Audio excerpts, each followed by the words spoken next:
24th, since there's no service next week. This credo provides more ingredients for keeping our cool. For this whole month, we've been talking about, our theme has been keeping our cool during the heat.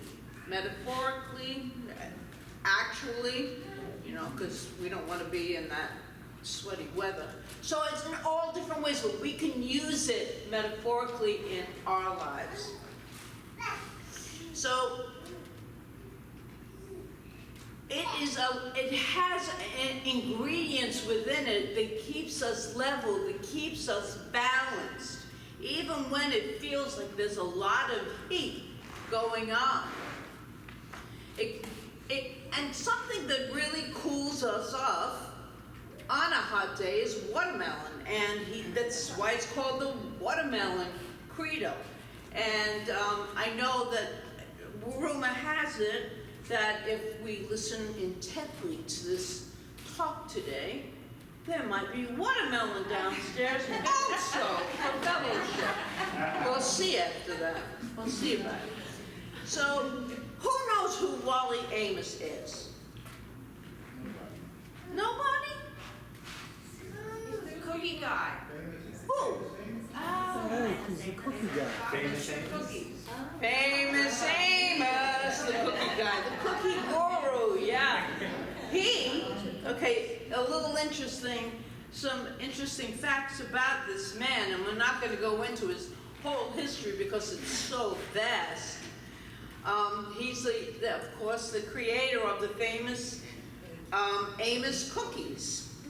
One of the best store-bought now chocolate chip cookies ever from a recipe, and he got the recipe from his grandmother. It was handed down through his family. So, without going into that whole history that he has, it suffice to say he didn't always have such an easy time of it. He found himself with the heat on him many times throughout his life. Growing up in the segregated South in the 40s and 50s, being raised by a single mom who divorced when he was very young, as well as having businesses that had a lot of financial failures, including selling his famous Amos business, which was patented with that name, so he lost the name to use in a business world. He didn't lose it for himself, but he could never use that name again. So that would keep a lot of us down, right? But none of that happened or dampened. None of that dampened his indomitable spirit. He kept moving forward.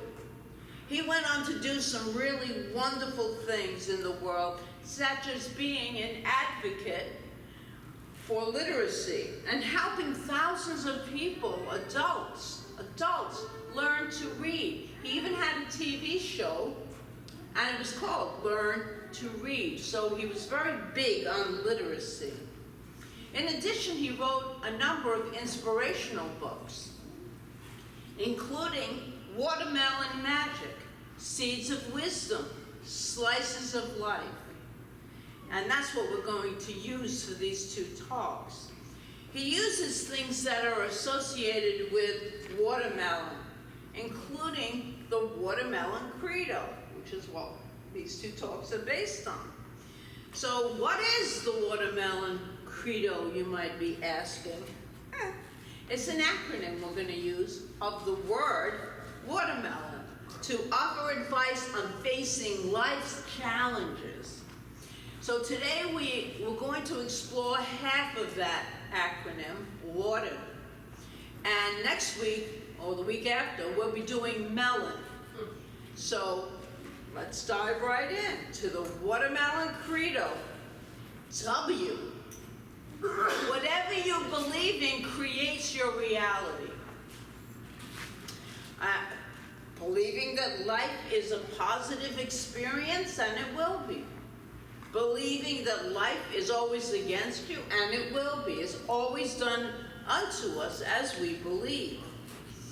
And it can be challenging at times because it doesn't always feel that way. But a lot of his credo, which is why I'm using it, comes from our New Thought religious science teachings. And so you're going to see the exact similarities because truth is truth no matter where it comes from. I don't care where it comes from, you know truth when you hear it. We create our lives through our thoughts, through our thinking. So if we feel that the heat is on in our life, my guess is that there is at least one person here that feels the heat is on in their life. So where is the first place to get cool? And it's not outside.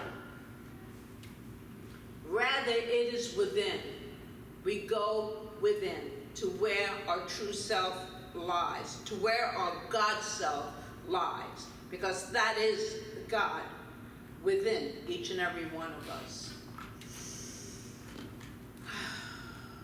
So let's start with this question. What are we believing about ourselves? About life? About situations? About others? About you fill in the blank. What is our belief system around that?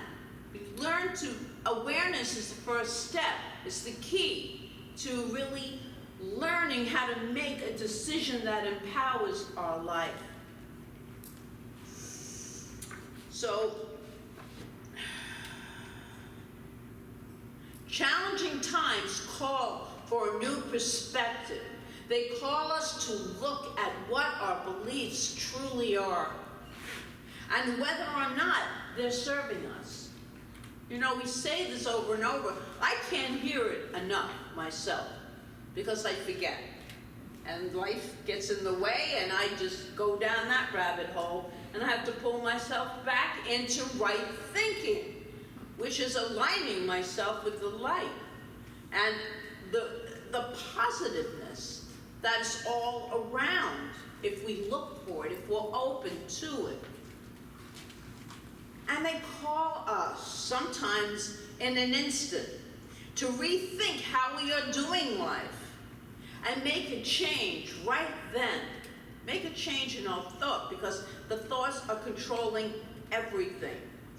Well, I have a couple of stories that go with the talks today, and I've used this story before, but it's so powerful.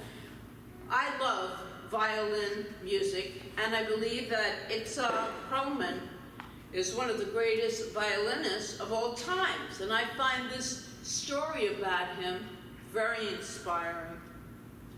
On November 19th, 1995, he came on stage to give a concert at the Lincoln Center in Manhattan in New York City. And if you've ever been to a Perlman concert, you'll know that getting on stage for him was no small achievement. He was stricken with polio as a child, and so he had to lock braces on both legs, walk with crutches, and that was a whole process. So on this particular night, as always, he walked across the stage, one step at a time, painfully yet majestically, until he reached his chair. And then he sat down slowly and put his crutches down and tucked one foot under the chair and one ahead. And he bent down, picked up his violin, and tucked it under his chin, nodded to the conductor, and began to play. The performance began like every other one he gives. And then something went wrong. Just as he finished the first few bars of the song, one of the strings snapped on his violin, and it went up like gunfire across the room. There was no mistaking what that sound meant, and there was no mistaking what he would have to do.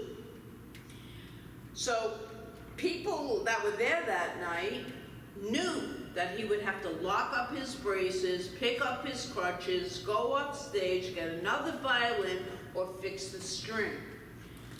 He didn't do any of that. Instead, he chose to close his eyes, to pause and breathe, and then he nodded to the conductor and began to play again. The orchestra began, and he began where he left off. And he played with more passion, more power, and more purity than he had ever played with before. Because anyone who knows anything about playing a violin knows it's impossible to play on 3 strings. But that night, it saw Perlman refuse to know that. And here I'm going to read what one woman's experience was. And this is in the book. You could see him modulating, changing, recomposing the piece in his head. At one point, it sounded like he was detuning the strings to get the sounds from them that they had never made before. And when he finished playing, there was an awesome silence in the room. And then people rose and cheered, and they were yelling from every corner of the room. And it was such an amazing, well, this is what she's saying, it was an amazing experience. And he spoke to them, not in a boastful, but in a pensive way. And he said, you know, sometimes an artist's task is to find out how much music you could still make with what you have left. And if you believe you still have music within you to make, and you would not be in this room if you did not have some kind of music to make. You're a creative being. And when we're in stagnation and we are not using our talents and our love of life, then we are not living our fullest. Because whatever you believe in reality, then, is what shows up in your life. Let's move to the A in watermelon. A, attitude, the magic word. Great, we're just in time. It's all about attitude right now. We're doing the watermelon credo from the famous Amos cookie guru. So we're on A, attitude. Once again, straight out of our teachings, our spiritual teachings. And I'm guessing that we're going to find this true with a lot of this book that he wrote about life. Your greatest asset is your attitude. In fact, it's magic. Did you know that statistically more heart attacks happen on a Monday than any other day of the week? Isn't that weird? Well, I have a solution. Well, he has a solution that I'm going to share with you. Many of us have learned to say TGIF. Thank God it's Friday, right? What if we started the Monday of each week with a different attitude? TGIM. Thank God it's Monday. Because I have a chance to create a week out of intention and out of design rather than default, than let it just happen to me. And this is not a repetition I've ever known before. Because when we live our life with intention, all things show up. That's when all things are possible in our lives. So I can open up to that magic on a Monday, why not? And see what the week has in store for me. That's how that magical attitude unfolds. It comes, and I have a little cartoon thing, Willie and Ethel, I found in my files. So, but it speaks to this, okay? It was a little comic strip. Willie says to his wife, "We could have lost the freezer full of food when I accidentally unplugged the freezer. But instead, it was totally empty. How lucky are we?" It's all in our attitude. It's all in our attitude. That brings us to T. Together, everyone achieves more. Jesus even said, "Two or more are gathered." There's power in numbers. There's power in the consciousness of this room and all the people sitting in this room. Like-minded people who are coming just to be open to a spirituality that has no dogma, which I love. So, this credo speaks to the power of synergy, which is defined as the whole is greater than the sum of its parts. Otherwise said, that there are no limits to what we can accomplish in life. No limits. Our imagination and our attitude and what we think is what brings about what we are experiencing. A long while ago, I went to see, I don't know if anyone ever heard of them, a concert with the 10 Tenors. Anyone ever hear of them? Yeah. Okay. Well, I have a story, so if you didn't hear about it, it doesn't matter. It goes with the talk, so we can listen to them. Well, I never heard about them, but a friend had tickets, so I went. And these are 10 relatively young men from Australia. And each one is an extraordinarily talented singer. Gifted. But when they blended one voice with another, and then another, and then another, something quite magical occurred. The music that they made together was 10 times more powerful and more beautiful than any one of them could have made alone. It's a perfect example of synergy, of coming together. Now, you know that I'm always inviting everyone to live what I talk about, to live it and use it in your own life. I don't always remember, but then I do. Something in me does remember. The God in me does remember. So, before we get to the E and the R of this water, I want to just do a real quick recap of what I already went over before we do the E and the R. W, whatever you believe creates your reality. A, attitude is the magic word. T, together, everyone achieves more. Now we'll do the other two letters. E, enthusiasm. I love enthusiasm. You understand why. Enthusiasm is the wellspring of life. And Amos writes this in his book. There is no limit to what can be accomplished with enough enthusiasm. Isn't that true? Think about when you accomplish something you were so proud of, the enthusiasm that went into it. Usually, there's a lot of enthusiasm.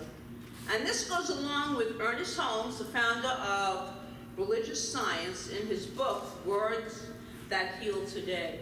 He writes, enthusiasm is the most creative of all the imaginative faculties. There is something light, unobstructed, and weightless about it. Or one of Charles Fillmore, founder of Unity. One of his famous statements was, I fairly sizzle. I fairly sizzle with joy and enthusiasm and spring forth with a mighty faith to do the things that ought to be mine to do.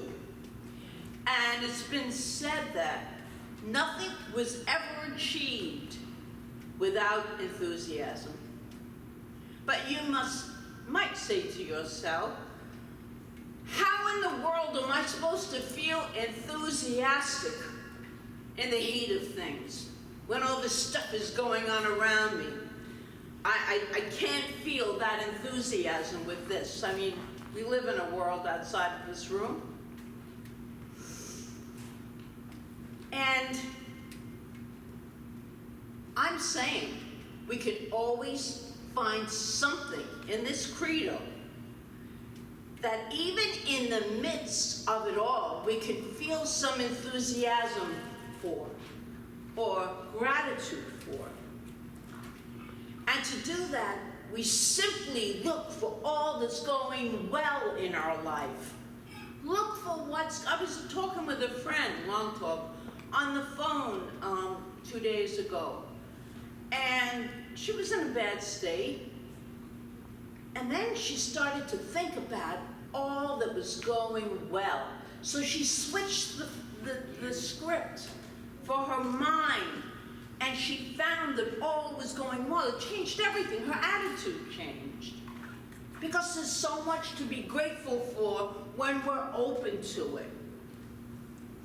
If enthusiasm is the wellspring of life, then use that idea to bring some life to you in the middle of any challenge.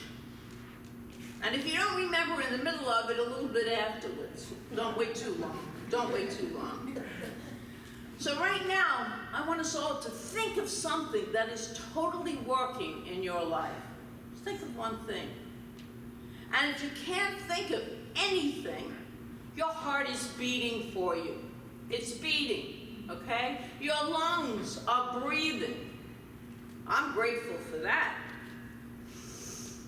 So, all those things together, and there's so much more, I want each one to speak out loud, just say one word or two at the same time, and I'll give you a count, that I am happy and grateful that, and bring in what you're happy and grateful for, okay? 3, 2, 1. I am happy and grateful for this community. Okay, I love it. And that's sizzling with enthusiasm. Remember that. Just hearing it, just speaking it, just thinking it. Now let's explore the last letter for today, the R. So the R stands for respect yourself as well as others. And that's kind of a big word in my life, respect. Respect, to consider worthy, in high regard, to offer a sign of respect each week to our guests in the form, we do it in the form of, we don't always do it, but we know it, namaste. The God in me honors the God in you. That is respect. That is true respect. And do you consider yourself worthy of high regard? Do you hold others in high regard? What do you suppose our world would look like if we had more of that respect in it? Would we have as much domestic violence? Because there's quite a bit of that. Would we have wars? Would we have political division so divisive and filled with hate if there were more respect, our respect in our world? I don't think so. I think so. I think so. So here's the first 5 ideas to help us keep our cool when life heats up. I know it was a lot today. So I'm going to suggest you can go back, and this is on Facebook Live under my name, or it will be on YouTube under my name. So a time, think of it, to listen to it again if you want to embody these 5 ideas that I'm giving you today. W, whatever you believe, you create. A, attitude is a magic word. T, together, everyone achieves more. E, enthusiasm is the wellspring of life. R, respect yourself as well as others. Each one of these, and certainly all of them combined, help us to remember to live a life that is more harmonious, more peaceful, more in line with our true nature, the one we were born with. And we are together then creating a world that works for everyone. So I invite you all to join me this week with that first W-A-T-E-R, and let's try it out, see how it works in our life. So it is.